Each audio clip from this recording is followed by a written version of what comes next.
All right. Hello, everybody. Thank you for joining us for this Black Hills Information Security Webcast, Thursday, 1 o'clock p.m. If you're watching the recording, it's whatever time it is for you watching the recording. We have Derek Banks, Craig Vincent, and Joff Thayer here today, and they're going to be talking about using AI to augment pen testing methodologies.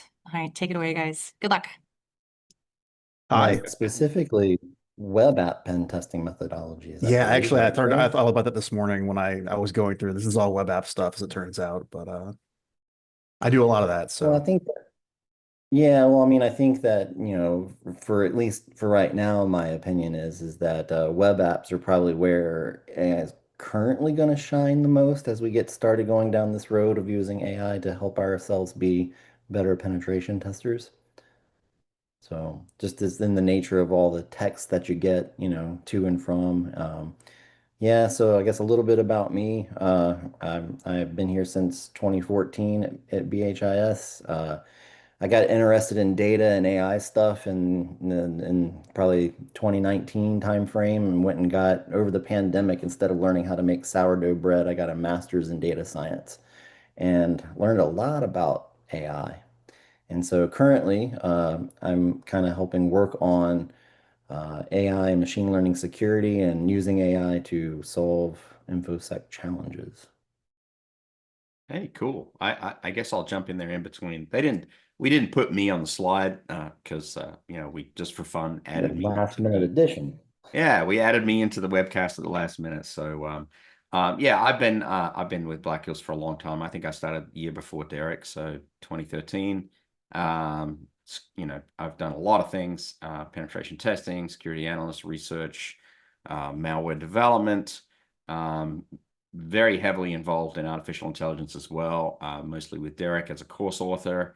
Done a lot of coursework on AI technologies, developing various models and looking at the technology, and then working forward from there into our authorship work. And I actually work on a team we call the Smoke Jumpers at Black Hills, where we just sort of parachute in and do difficult things on command. So that's kind of my life. We'll hand the mic over to Craig. Tell us about yourself, sir. hi, I'm Craig. I've been at Black Hills since 2018, so a little bit newer than Joff and Derek. I mostly do pen testing. When I'm not doing, I do these occasionally, but when I'm not doing these, I am doing tests for our customers. So most of my webcasts are methodology focused because that's my focus is getting better as a pen tester. So that's what this is going to be too. Awesome. So yeah, so I think one of the impetus of this webcast was actually many months ago. Craig sat in on Derek in my class, and like it was kind of funny and exciting at the same time, because as we were talking about various things, like Craig's eyes were like lighting up, like, oh man, I could use this Oh, stuff. yeah, Um, because Craig is a pen tester, right? that's And like right. the theme that I've seen with most security folks right now is I mean, and I get it because I was there at one point, is a healthy dose of skepticism about this whole AI thing. Like it's what the heck, right? And then, Yeah. I think that, when you start to learn more and more, the skepticism goes away a bit. And I think that's what happened with Craig. Yeah, it totally did. So, yeah, just a little bit of a shameless plug here for a minute. Derek and I both have been working very closely on this particular thing for Black Hills. We do perform AI model security assessments at Black Hills Information Security. We look at LLMs and various implementations, whether they be supervised fine-tuned models, whether they be RAG implementations, whether they be some other custom kind of implementation the organization have. And we look at it from a perspective of data security poisoning, adversarial prompting, web application testing, which is usually a really big part of this as well, injection attacks, code execution, privilege escalation, all of the great things. One of the famous attacks that Derek does all the time, we call the grandma attack, otherwise known as an escalation attack. You know, Shindig. LLMs are so much Yeah. fun because they're so subject to social engineering. They're still a naive child.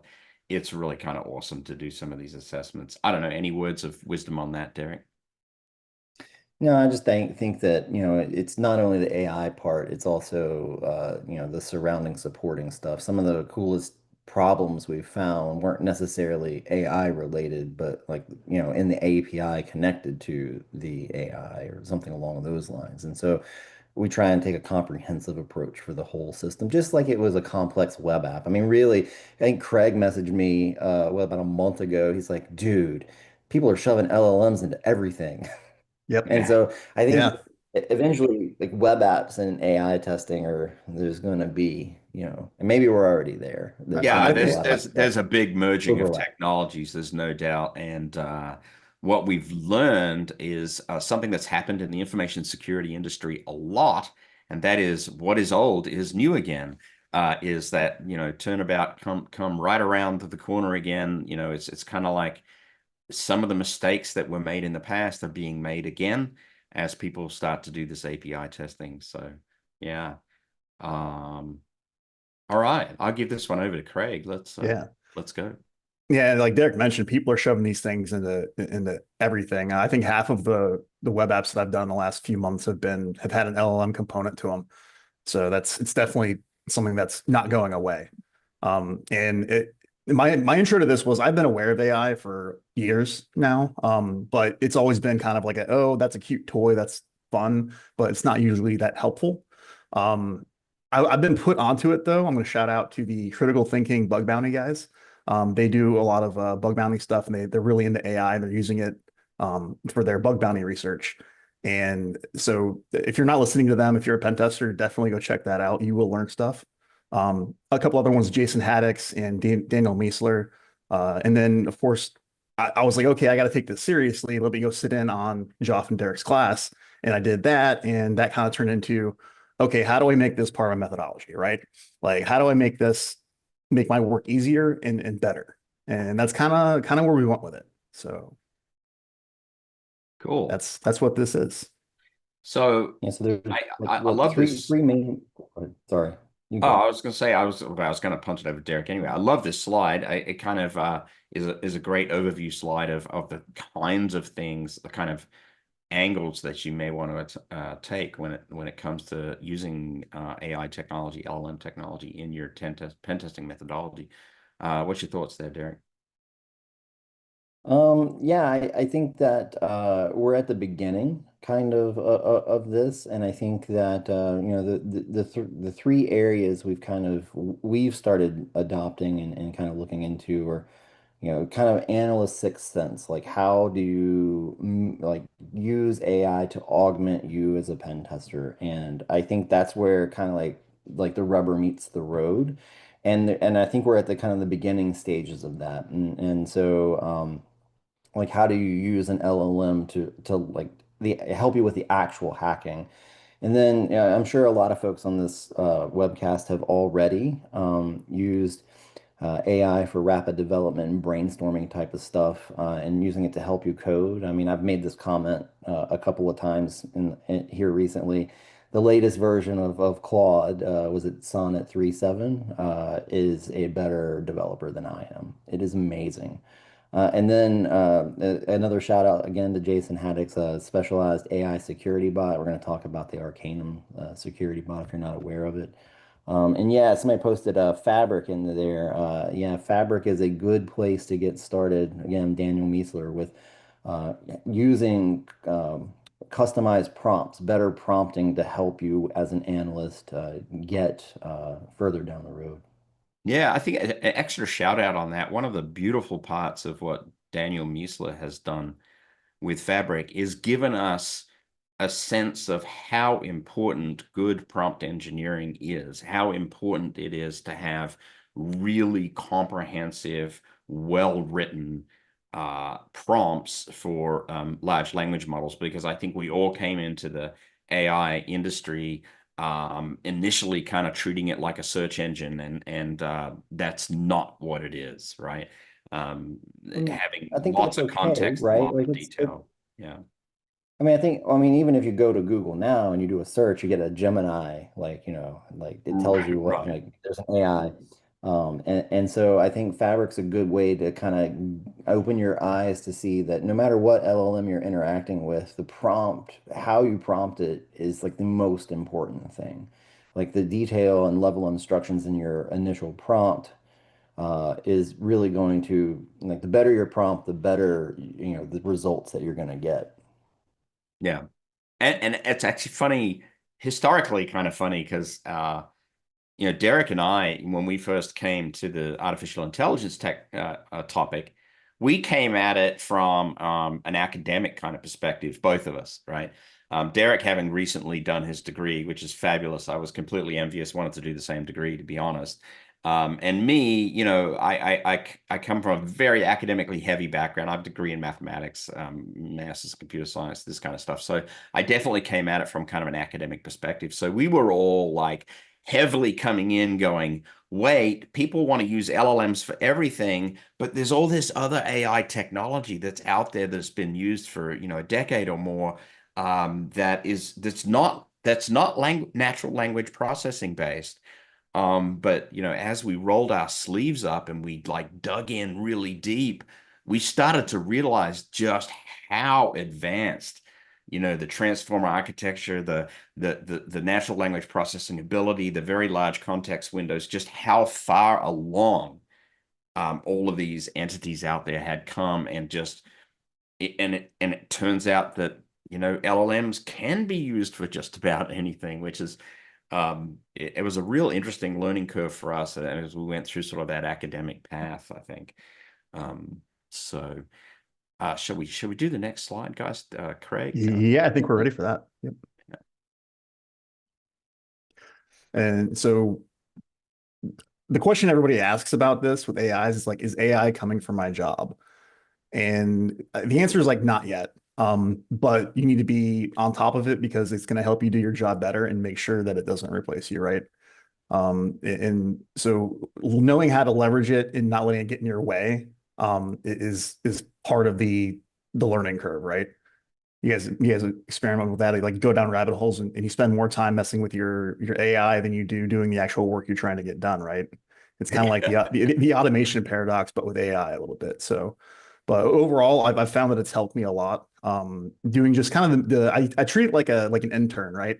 Like hey, I want to write a script, but I don't really have time. Like, hey, can you write this for me and get me like 80%, 90% there, and then I'll clean it up and use it, right?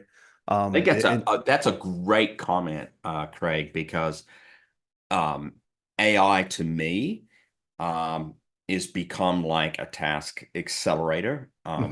Has become like a really great way to get over the hump, to get some sort of straw man or skeleton of something built out very, very quickly. And like treating it like an intern that's a perfect analogy. I love that. But yeah, so and we've been playing with there's different tools and plugins and there's different ways. And basically in the last since I don't know when was Denver, February, January. Since then, I've been trying to integrate this stuff into my methodology and kind of take like the good stuff and use that, and then the bad, maybe not so useful stuff, get rid of it, right? And we'll talk about some of that stuff as we go on. Okay. I think you guys have anything else on this slide? I think we're good.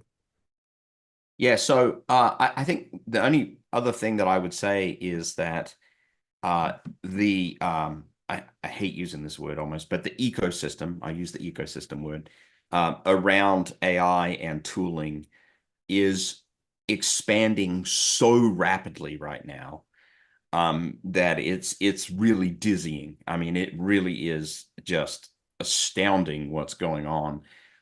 And it is the case that that ecosystem is being developed and driven by more application of AI. So it's not surprising that it's going on this sort of exponential acceleration path, something that Derek and I talk about a lot in our class.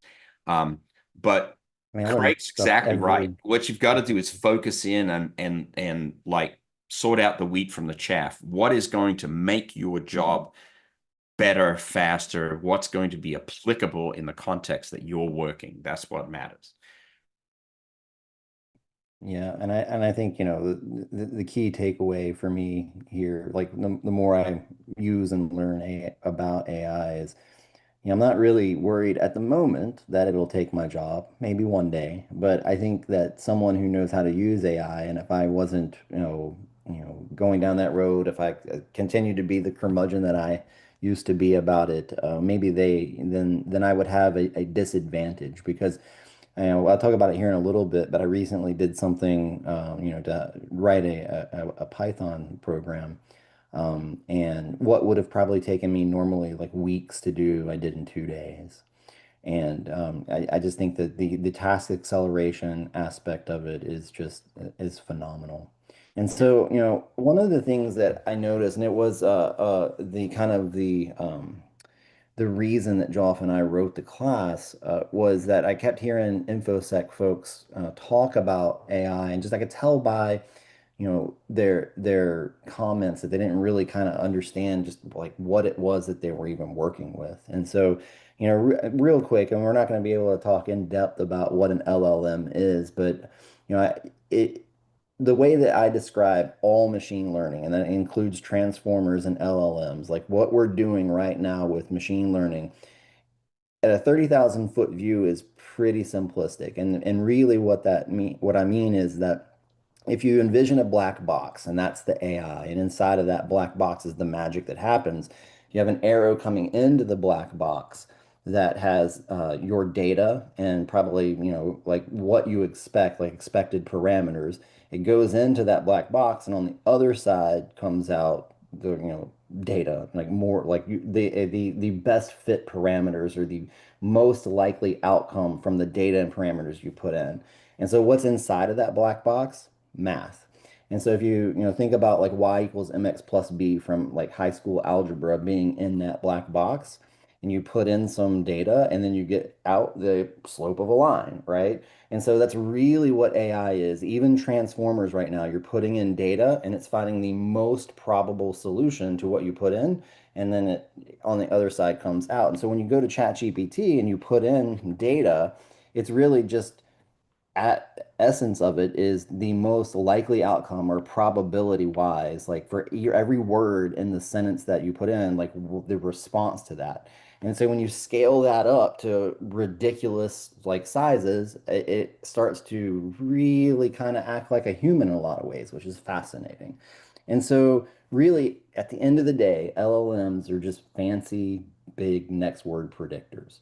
And that's why at the moment, I don't think that they're coming for your job, but someone who knows how to use that effectively might be coming for your job because I haven't seen any indication so far that there's original thought and ideas coming from AI. And so, yeah, that's kind of like in a nutshell, kind of how I look at all machine learning and AI at a high level is just, how that works. Yeah, it's a valid comment that you make about is the LLM coming for our job? No, it's really not that. It's how various people in various industries are taking the massive capability of doing next word prediction and having dialogues with these machines that make sense, and applying that to tasks to accelerate those tasks or to optimize some sort of workflow. That's where it matters. And I think that's where, from all of our perspectives, career-wise, that if we are not getting familiar with this technology that is, going to give us anywhere from 10, 30, maybe even 50% acceleration in our day-to-day tasks, we're going to miss out, right? Other people are going to take that competitive advantage. And that's the important stuff that we need to be thinking about. And so I think that's why all of us have been a little bit of a state of shock, because we're like, okay, we're human beings and we're used to doing our workflows in certain ways, and we've developed those as professionals over time. And, LLM technology with this capability is a big disruption to that regular workflow that we're used to. And we're sort of having to step back and relearn that workflow to take advantage of the technology that's been presented to us. But it is worth that effort. If you can trust us on that, it is definitely worth that effort, because you will gain orders of magnitude improvement by making that investment. And I meant to talk about this later, but we kind of got onto the topic anyway. But one of the things I want to talk about is I think that everybody worries about the automated pen test, right? The AI full pen test, right? There's work being done on that. I don't think it's going to be that good. There's things they're doing with like headless browsers and some of these LLMs in the back and the workflows they're doing. I just don't think it's going to be as good. I think the people that don't start leveraging AI in their methodologies and workflows are the ones who are going to get dusted by that, and they're the ones that are at risk. But I think that a skilled tester leveraging AI efficiently is going to be better off still. So I think we're not in danger yet. Yeah. What about the part here that's on this slide, guys? When not to use LLM, right? I mean, because it's very tempting right now. It's like this stuff's like ubiquitous around us. There's all these vendors that are saying, come get my API key, have fun with my product. When should we resist the urge? When should we not go down that road? In terms of pen testing, anything that is your product, right? I use it like I said, I use it like an intern.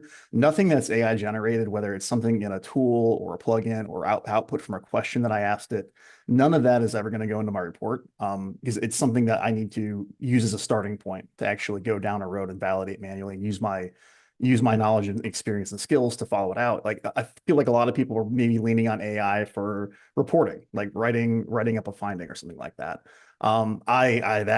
That call me a Luddite or whatever, but that kind of freaks me out. I don't want to do that. So I can hear BB King screaming in the back room Yeah, right but now, going, look, "How do you do that?" I think you can apply a certain discipline to it, though. I think Mhm. you can certainly Well, use LLMs to generate a skeleton or a draft of something, but then you apply your professional expertise and your professional judgment to take that skeleton and turn it into something that is unique to Craig Vincent that's instead of, human in a you loop, know, right? yeah. Yep.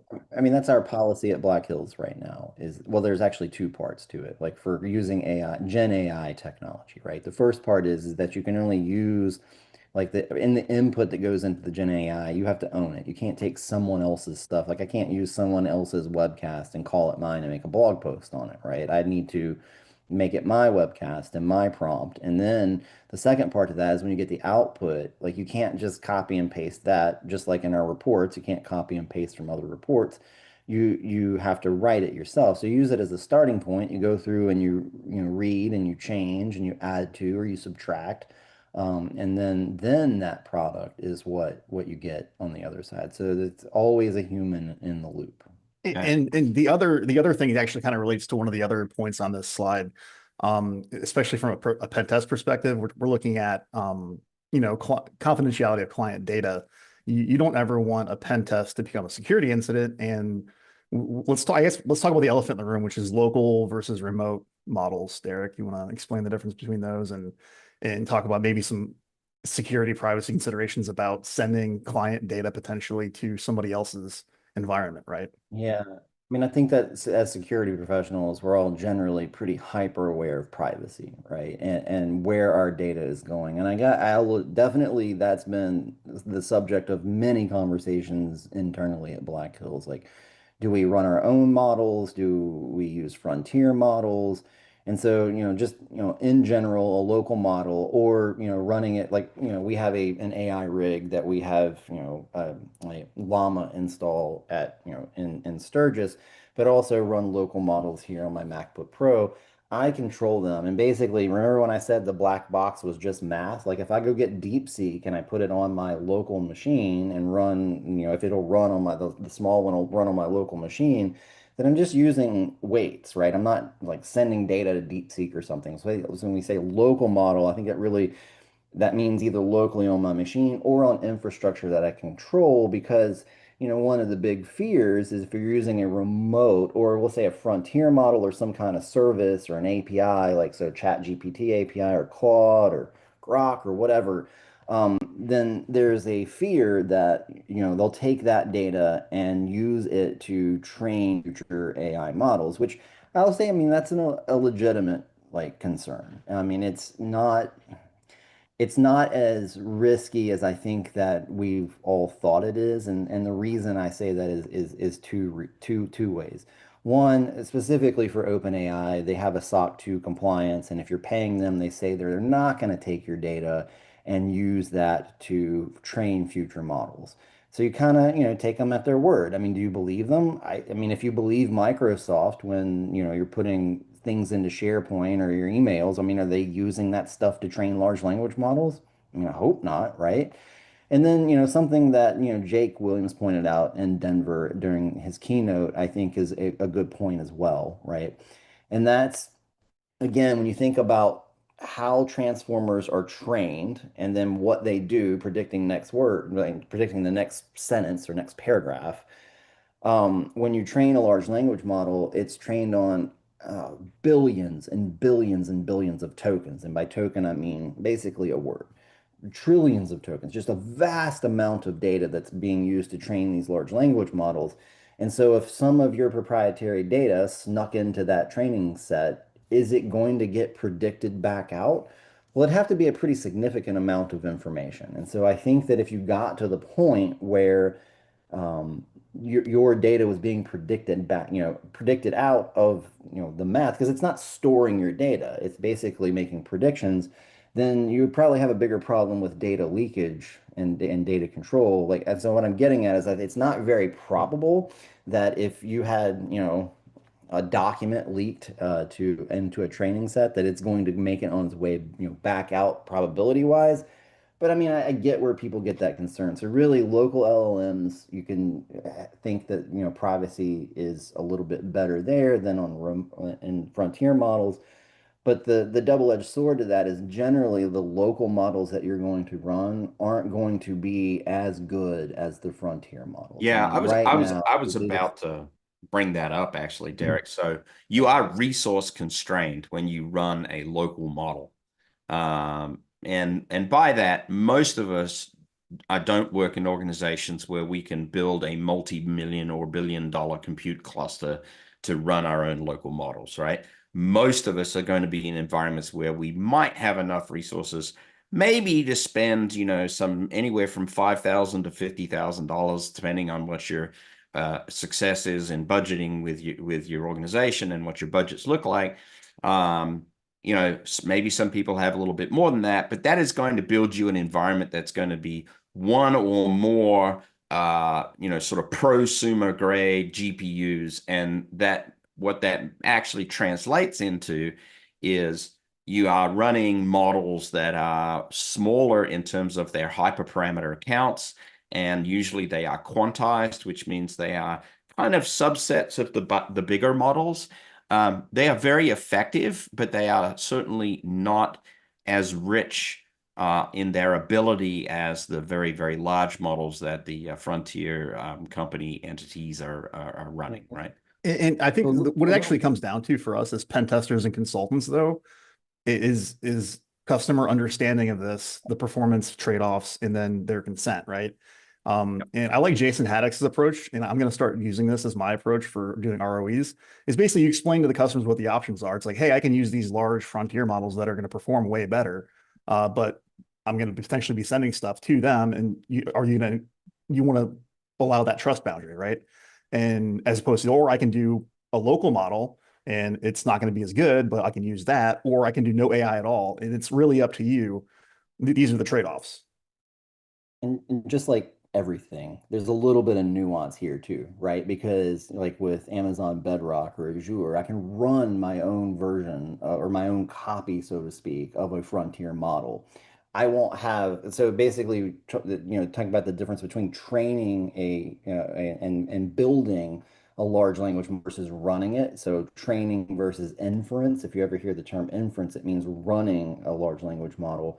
We definitely have clients that are using like AWS resources, for example, and running like, models to have a custom, like their own system, right? Their own chatbot or whatever. We're seeing a lot of folks do that. So it's not just running it through OpenAI. There's a lot of nuance, and that comes down to the third bullet, right? Which is cost and Yeah. what your system's going to do versus the cost of it. And like to your point, Craig, yeah, if we're using frontier models, it's just API cost. And a lot of the times, depending on the model you're using, I mean, for a given, set of data, and we're talking about a couple of bucks, $10, right? Maybe, or something like that. Where if I'm running it locally, well, it's just the cost of my hardware. So there's ends up being a lot of nuance. And at the end of the day, I think cost is the driver there. Yeah. Yeah. Okay. Well, let's look at the next slide and actually have a real example that I'm pretty sure that Craig wants to talk about. So Yeah, let's so go ahead. right after Denver, Burp Furnace, Derek pointed me to it, said, "Hey, go check this out." Is the first thing that I looked at, and this is actually before Burp announced their AI stuff, which we're going to talk about later. But basically, what this thing is the Burp plugin that you can send to either a remote LLM or a local LLM, and basically it sends when you have it turned on, it sends every request in response to the LLM with a prompt basically telling it, "Hey, you're a security pen tester, analyze this request and response for potential security issues." Um, and it worked okay. It was definitely interesting. I found it most useful for when I'm initially, because it sends every request and you may not necessarily want that. And the output is kind of wordy and verbose like AIs tend to do. Um, I just want it like a one pass as I'm manually enumerating the application, let it do its thing, and then I can go look at it after. I found that to be the best application of this. Um, but it had some limitations too. And the biggest one that I thought was the fact that it only does one request response pair kind of in a vacuum in isolation. And I think that it'd be more helpful to be able to select like a sequence of requests and responses to send to it to give it more context. But I think that's actually probably something we could implement in this tool, or even with the Montoya API that we're going to talk about later with the Burp AI stuff. And I know Derek, you would Yeah, I work with this a little agree. bit as well too. What did Yeah. you? And so Yeah, I just agree. sorry, Derek. Oh no, I was just gonna say I agree. I think it's a really cool proof of concept, but I couldn't figure out like basically, it sends every request and response for your in scope, app, right? And so it generates so much data that I got lost in like what it was actually trying to tell me. And so I was getting to the point where I thought I might just take the log file and have AI summarize stuff for me. And then I thought maybe that wasn't a real good use of time. But I mean, again, I'm not taking anything away from the tool. I think it's really great. I just couldn't really figure out like how to deal with all of the findings that were coming into it, which I'm maybe there's a way, and I just didn't figure that part out. But again, at the end of the day, I really liked it as a proof of concept, and I think that it's a tool that I like it from the sense that I could use my own API key, and the tools the things we're going to talk about later, they won't let you do that. And so there are reasons for that. Again, there's trade-offs and nuances, right? And so being able to use my own API key is a pretty nifty thing. And Yeah. even then, and this is something that I tested as part of this is using my own local model. I've got a crappy old gaming laptop across the room that has a 10-year-old GPU that I was able to run a small model on, right? So um, it's more configurable than some of the other stuff, which I thought was kind of cool. We forgot to Yeah. mention, gents, just one thing, and that is for those that might be newer to the field, Burp or Burp Suite is an interception proxy that a lot of web application pen testers use. It's become really the de facto standard because it's such a great product, frankly, that web application pen testers generally use, and it intercepts web requests and responses. So, this idea of using a plugin to take that request response content and run it through AI was a very natural, logical kind of API thing to do with AI. But I think as we've just sort of talked through it, there's probably a lot more tuning that needs to be done to make it actually useful. Its initial sort of proof of concept is, but just like throw everything out there and see what happens. Kind of like throw it all at the wall and see what sticks kind of approach is I think what we've learned. And being more selective is going to take a little bit of time. So, all right. So next slide, guys. Yeah. We talked about this a little bit already, the rapid development.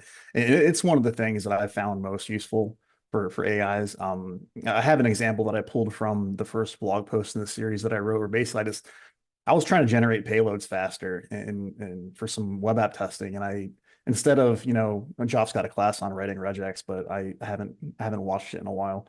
So I didn't want to have to write regex. So I basically just prompted this thing to write the script for me, and I did, and it was about 95%. There was a little bit of a bug with one of the regex patterns, I think, where it misparsed some URL stuff, but like that was easy to clean up, and it basically sped up the task that I was trying to accomplish by like 90%. It was really helpful. I have another example here that I used. Basically, I was doing kind of a C2 exfil test for a medical provider. This is fake. I made this scenario up. Just it was quick to do. But I basically prompted it saying, "Hey, I'm doing this kind of test. Can you generate some fake sensitive medical data that I can fake exfiltrate from this environment in these different formats to test their detections?" And which I could have done that on my own. I could have written a script to do this, but that would have taken a lot longer than the 30 seconds that it took the AI to do it, right? So, Derek, you've done some other automation too. I would say you've done Yeah. cooler stuff than I have, I think. It's just So, classic example of task acceleration, though. That's yeah, exactly what yeah, you're getting at, right? yeah. And these are the kinds of things that are just it's so quick and easy to do, and it saves me so much time. Yeah, so I mean, the most recent one I did, it wasn't pen testing, but it was cybersecurity related. I used Claude Sonnet to help me write a fully featured cyber threat intelligence tracking database where basically it'll go off and scrape threat feeds and like RSS feeds and websites, different blogs for threat intelligence data. It'll using regular expressions, not AI, it will scrape out the IOCs, put it in a table, but then it uses AI to summarize each one of the articles and then store that in the database as well, and then go and use AI to create a summary report of like a given time frame of those summaries. And then really the idea was to keep tracking the data over time to then use AI. I want to see how effective it'll be to over time see if AI can like pick out campaigns for different threat actors. And so if I would have wrote it myself, I haven't made it public yet. I think I will soon.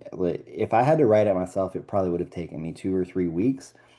Using Claude, it took me probably $30 worth of API credits testing in 2 days. Yeah, so that's Which, a really impressive result. Um, yeah. you know what? And one of Derek's just huge strengths is he comes up with these ideas for implementation in the industry, and I Usually think someone Derek, else's idea.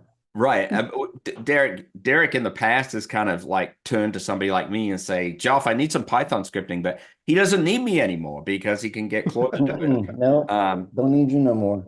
Yeah, so okay, cool. So that Oh, so it's there is a really good question that example. I'll say real quick. Claude or Grok or ChatGPT or Gemini? I think it depends on your task and how you write prompts, right? I've had people tell me that they thought ChatGPT was better at coding, and that hasn't been my experience. I think Claude is by far a better coder. But maybe that's just the way that I prompt. I think ChatGPT is really good for text summarization, especially ChatGPT 4.0 Mini, because it's cheap and really good at summarizing. It's just been my experience. I haven't messed with Gemini very much, but I know that our colleague Brian Fairman is, and he really likes it for coding too. The neat thing about Gemini is it has a million token context window where Claude and ChatGPT has, I think they're still at 128,000 tokens for their context window. Maybe they've upped it recently. And so basically, again, context window is like how much data you can get in and out of the model at a given time. I have not used Perplexity. I've heard good things about it. I've used Notebook LM a whole bunch. I really like Notebook LM for like basically taking text and helping me make sense of it. So, I Yeah, actually have an interesting sidebar. the prompt that I gave for the DLP payloads that we just talked about.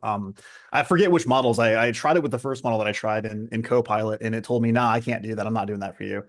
And then I threw it over to Jason Haddox's AI bot that we're going to talk about later, and that's what actually spat it out for me. So it does depend. yeah. Slide number 9 here, analysis and attack. This is another very helpful thing. And I looking at JavaScript, and again, Derek pointed out this is mostly web app stuff, but that's most of what I do. So that might be why. But yeah, analyzing JavaScript files, like reviewing JavaScript code, is not great fun. But throwing it into an LLM and asking it specific questions about, hey, dump all the API calls and arguments, right? Yeah. Very, very helpful. Even just asking, I had an example that I was looking at Juice Shop, and there was just a chunk of obfuscated JavaScript, and I just copied it and looked at it. And the AI told me, hey, this is what this does. It's part of Angular. It's an internal thing. The developers aren't using this function. I was like, good, I can ignore that crap then, right? It was just, it instead of trying to read through and figure out what that thing was doing, it basically read it for me, and it was very helpful. Another classic Would have example of taken task a acceleration. long time to do manually. Yeah, I mean, it would take a long time to do manually. And if it's minified, is that the right way to say it? Too, like I feel like that. And shout out again to Jason Haddix. I use the Arcanum security bot for this. What does this JavaScript do? So Yeah. it's very, very helpful. Yeah. And you can ask it things like I haven't had a whole lot of luck having it help me find sources for like cross-site scripting, but you can find syncs.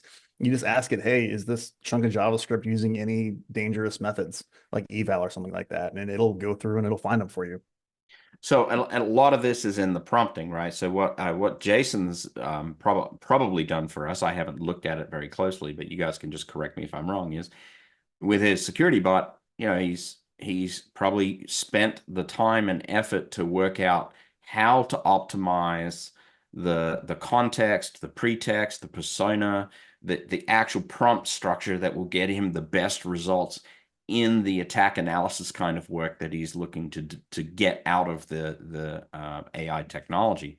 And there's probably work some in that. uploaded resources too. Like I Yeah. would imagine. Like I think that I believe we were talking about that in February, and I think that's what he said. It's kind of a specialized bot. Yeah. I use the Arcanum security bot on ChatGPT for any cybersecurity questions and things that I want to like chat. Like if I'm going to use ChatGPT for that, then I tend to use that. So when I'm not using the API, I tend to use that bot. Right. Or that agent. It doesn't kind of a mean gray that area between bot and agent. or it doesn't mean that you couldn't do that kind of work yourself if you have a specific context and scenario that you're going after. Then you need to spend the time studying and learning on how to create really good prompting against various LLMs to try to address the concern that you're in the context that you're specifically looking for. And you can build your own application, and there's a whole rich suite of supporting technology that's now starting to emerge around this kind of area, which is really kind of fantastic, actually. Next slide, Burp AI. Yeah, so I went ahead and pasted in there. They actually released this after I started working on this, so the timing was great. And they actually dropped a little webcast this morning that was, go watch it. It's good. It tells you pretty much all that I'm going to get about to tell you, maybe more. So I pasted in their FAQ because these are really all the questions that I had, and they kind of answered all of them. The short story is the Burp AI stuff is good. It works. It's pretty helpful. It's the same kind of things that we've been talking about this whole time. All the things that I've been using AI for, it's built into Burp now. And so I can just send a request to repeater and select some JavaScript and right click it and say, explain this to me. And it'll do that. It's not free. They gave me 10,000 credits.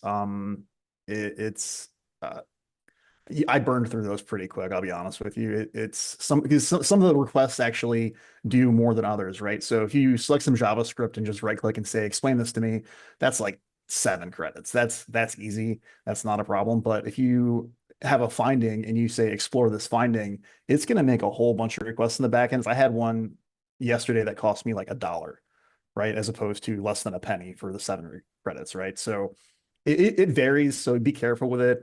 Just monitor. They make it easy to monitor how much you have left and how much you're using. But that did surprise me how many credits it burned through for that one task that I gave it. So, It does have a charging. so my They're probably understanding, charging a fee per token, right? what's It would that? be my guess. Is they're charging a fee per token is what I think they're Ah, doing, right? And so every word that you yeah, put yeah, in, but the thing is, it's that's kind of probably opaque. what I would do. It's kind of opaque about what it's doing on the back end in terms of how many like Yeah, tokens it's using and what it's actually talking to the LLM about. It's, but I yeah. mean, it's So functional, it's effective, it's good. So the explore issue thing I thought was really neat. So if you've used Burp, I'm sure you're aware, you'll see some of the findings that you'll have a question mark next to it because it sees something that's uncertain. Sometimes it's firm in its decision of if this is really an issue, but if there's a finding that has a question mark next to it, you can click the explore issue button they have some logic and prompting on the back end where the AI will take and look at like, say, if you're looking at SQL injection, it'll actually go through and try and exploit the SQL injection and make the request. It will make a request, get a response, take that one and build upon it. And I think that that is actually really cool, especially for people who are getting started with web app testing and maybe, you might miss something. Maybe I should have used a double quote when I used a single quote or something like that. And I feel like it's a good thing to build upon. And people are probably thinking, oh yeah, well it could be wrong. Yeah, it's gonna be wrong sometimes. I've definitely seen messing around with it that it's not what they had wasn't right. What the AI had wasn't right. But then again, I mean, I've heard this, like for a while now from folks. Yeah, but the AI could be wrong. It could hallucinate and give how you the many wrong times answer. have you had a false positive with Burp or Nessus anyway? Like Right. you Or you how have many to go. times have That's why you you have to tried go through and Opal for validate it. people? yeah, Yeah, it's people always can be wrong too. it's always So a game of verification and validation of the finding the output that you're seeing. So that hasn't changed. What I'd love to see with this kind of technology is that they go ahead and offer it for local model API use because that obviously can help you control the cost equation a lot. And they yeah, they talked say about that they're considering that depending on demand. So talked Burp. about that in the webcast that they released today. Oh, did they They talk about talked it? about that. Okay. Yeah. Yeah, a little bit Well, of like why they made the decision. And so I got the impression that they were basically like running like an Azure or AWS or whatever, like an instance of a frontier model. They don't say what they were using, at least not that I recall. And so I think that they were doing that to like lessen people's fears that they're leaking data out to frontier model folks. mhm. And so I think they kind of controlled it that way. And I think it was part of how they've been developing this apparently since like 2023. And I think that this is like their initial offering of it. And so maybe local models will come, or maybe API keys will come, but definitely they're open to folks writing extensions and like with Burpference and you can build upon that. So They're exposing an API. I haven't really looked into it, but they've got an API for their AI stuff that you can write your own. Can we switch over to me? I want to try this live demo. I want to show off the feature that I'm most excited for. I'm not sure if it's going to work. Oh, sure. I will stop sharing. all I don't know right, if is it hold showing tight mine? No, here. we only have Demo about time. 5 more minutes. Well, then we're not doing Oh that. my gosh, It's got AI automated login. Okay. there's all the time. But I'm just gonna. I did it earlier and it worked, and it was really cool. It basically just has like this headless browser, and it does the login for you, and it records it instead of having to do it yourself in a browser or just give it credentials. You give it creds, and it does the login, captures the login sequence, and then it uses that for your scanning, um, and you get to watch it. Yeah, so it's going to your account login. It's going to enter the creds, and I thought that was really cool. Yeah, to minimize authentication issues. Well, yeah. And I mean, the recording feature was kind of cool, but this is easier because I don't have to do anything. I just hit the button and go get coffee or something, right? Yeah. So I just want to show that. I thought it was really cool. We can go back to the slides. All right. So we need to start looking at wrapping up here, gents. Let's look at Yeah, we can go through the next slides pretty quick, I Caido. think. Can you guys see that slide? I guess I Mm, messed that up. All right, sorry. Desktop to share. There we go. Okay. yeah, so I did a little bit of this. So I'll admit I'm brand new to Caido. Now I And can say I that. just Yeah. started using it. Um, I'm not good at epoch or epic either. I can't ever decide how to say it. And so this is someone asked in chat earlier about, alternatives to Burp Suite. So this is one of those. It's made to be more lightweight and more modernized. It has some of the same features of Burp. It has some AI capabilities, and that's why we wanted to kind of try it out and include it. It is a little bit more opaque on how or transparent rather on how it's using, as it tells you what model it's using. And so what I found from the AI assistant was that it was just kind of a more seamless way for me to go at, like if I was going to go use Chat GPT, but I found, at least in my testing, it seemed like that if I was putting a large amount of JavaScript in with my prompt, that it was able to, on the back end, break that up to be multi-shot, where if I took the same prompt in JavaScript and went in a long piece of JavaScript and went to ChatGPT, it would say, sorry, this is too big for the context window, and it would give me an error, and I'd have to manually figure out how to do that, or maybe write my own Python to do that or something. And so I thought that was kind of neat for the built-in AI features. They say that what 1 credit per token, and so they're a little bit more transparent again on like how they're charging for it. But I think really what they say that that Kaido, like it's more about automation and workflow and kind of repeatability. And so there's some folks, I think it's the same folks from the podcast, right? They from Critical Thinking, they have a plugin for Kaido called Shift, and it seemed more seamless integrates with other parts of Kaido. And they have a video that you go watch on that. I have not used Shift yet, but I mean, I was pretty impressed with the built-in AI stuff so far. But it's just kind of like one window I don't have to switch, and it makes it, again, a little bit more efficient. Yeah. Good stuff.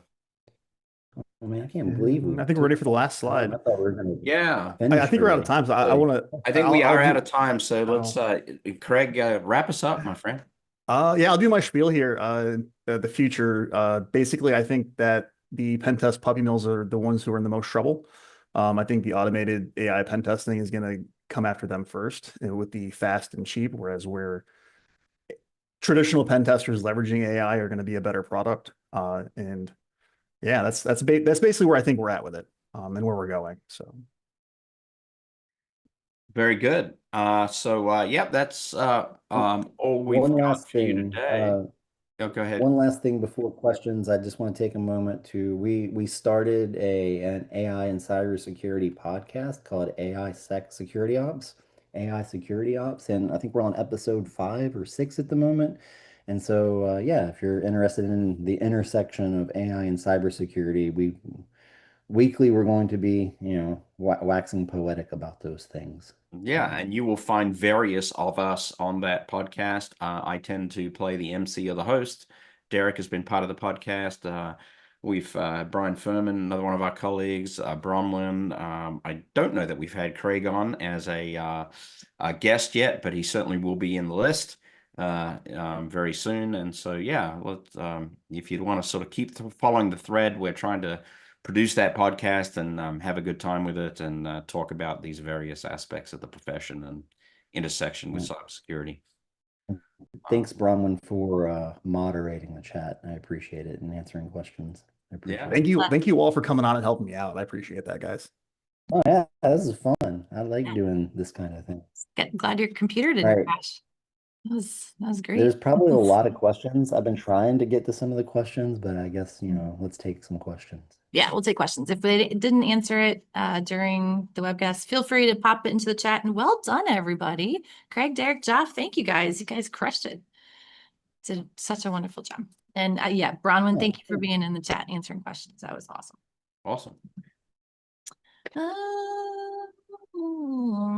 Don't see any that haven't been answered, actually. Bronwyn was killing it. So one of the things I sort of was noticing there a little bit with Bronwyn going through some of the materials, there's a tendency out there, and which is great in our community, by the way, for everybody to like mention their own favorite little tool and their own favorite little topic.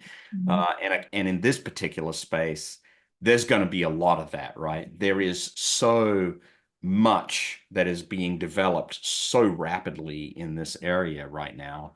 And it is a huge, rich, broad ecosystem that's just accelerating at this like exponential rate. So, Oh yeah, you know, there was and a question earlier, basically, I'll paraphrase like that. How do you keep up with AI, cybersecurity, your life, your kids, your hobbies, and all of that stuff? And I mean, the answer is I don't, I yeah, can't, I I don't try. either. Um, and so my advice would be, stealing from Douglas Adams, like, don't panic. You're never going to keep up with it. Just once you come to that realization that you're going to just learn something new, someone's going to show you something. And I'll shout out again to Bronwyn who showed me Misty, right? Which is an app that you can basically use different LLMs, local and remote, and have multiple LLMs in a screen on a panel, and it was really cool application. Yeah, I'm just saying there's something new all of the time, and just take it in stride. And don't forget to get up and go outside and touch grass. Yes. That's how Grass I once in a That's while. probably That's the great. best advice I think you could give. Yeah. yeah. Yeah. There's a question. Oh, so there's a good one. Okay. Open Web UI. I love Open Web UI. I think it's very powerful. I don't think it's secure out of the box. So if you're going to implement Open Web UI, you will definitely want to take into account some security, maybe put it behind Cloudflare or something like that. But I've used Open Web UI. I like it a lot. It's very flexible. Yeah. There's another question in there, That's what like, we're running internally, by the way. Open there Web was, UI. well, there's a number of questions in here, but people are asking things that about, can LLMs have agency basically? Can they manipulate other applications? I'm going to generalize and paraphrase Oh, that kind of thing. I think yeah, that's a good one. that's an excellent question. And there is an emerging protocol that Derek and I have been talking a lot about. It's called Model Context Protocol. And in that area, there are things called model context servers, MCP servers, and those servers most definitely can manipulate anything that you want them to, and you can connect them to LLMs through model context protocol clients. And so we are going to see, and we are seeing an enormous growth in agentic APIs around LLMs, which means these, Oh, yeah.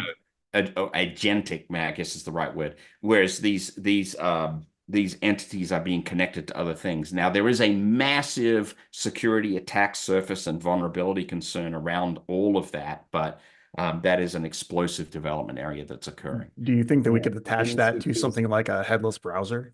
Probably. Yeah. Okay. Yes. Yeah. So would you say temperature is what allows it to be more creative? Yes, that is what temperature does. 0 being not creative, and 1 being creative. And usually I like 0.5 to 0.7. I guess it depends on what you're trying to do. I'm Some a things big fan of use 0.7. lower. Yeah, but if it's late at night and I'm like having fun, I'll dial that up to like a 1, just to see what kind of weird ass hallucinations will come back out. Yeah. And so, yes, we have fooled around with temperature tweaking, and it can be fun. Sure. And MCP is Model Context Protocol, and think of it as what maybe democratized agents, because they're definitely autonomous agents are probably what's coming, next, right? And so there are already companies who are doing like Drop Zone AI as a drop-in SOC knowledge worker. And I haven't used it, but I've heard it's actually pretty good.